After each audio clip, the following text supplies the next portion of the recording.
경찰에서는 불법으로 포획된 모든 것들은 다 폐기 처분해야 된다라고 해서 결국은 그 고래고기 6톤은 폐기 처분됐다고 하네요. 자, 검찰은 왜 21톤을 돌려주었을까? 그게 30억 원어치 정도가 된다고 합니다.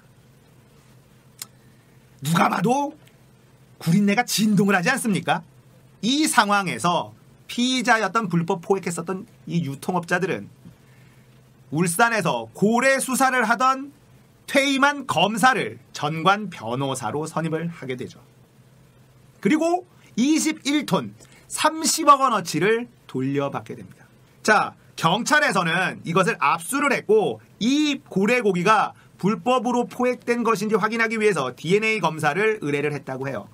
자, 그것이 돌아오기 전에 검찰은 이미 21톤을 이 피의자들한테, 유통업자들한테 다 돌려주게 됩니다. 그리고 그 유통업자들이 이거는 불법 포획한 것이 아니다라고 냈었던 증빙 자료들 다 거짓임이 판명이 났어요. 자, 그렇다면 이것을 수사한 검사는 당연히 수사를 받아야 되겠죠. 하지만 수사받지 않았습니다.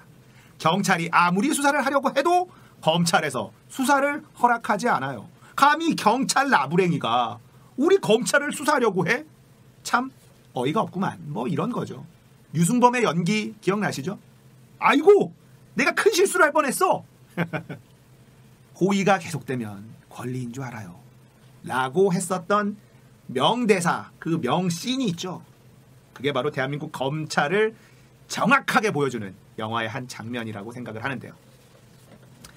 자, 그렇게 검찰은 전관예우를 통해서 토착 비리로 아주 진하게 의심되는 행위를 했고 그것을 경찰이 수사를 했지만 번번이 검찰에게 가로막히면서 유야무야 끝났던 사건입니다.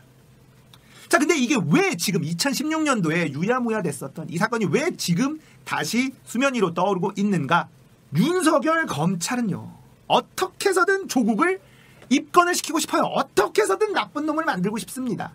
아무리 수사를 하고 아무리 끼워 맞추려고 해도 지금 조국을 입건시킬 수 있는 그 어떠한 명분도 꼬투리도 잡지 못한 상황이죠. 그래서 조국을 파고 파다가 민정수석 때 이거 하명수사한 게 있는데 이건 분명히 하명수사고 선거 개입한 거야.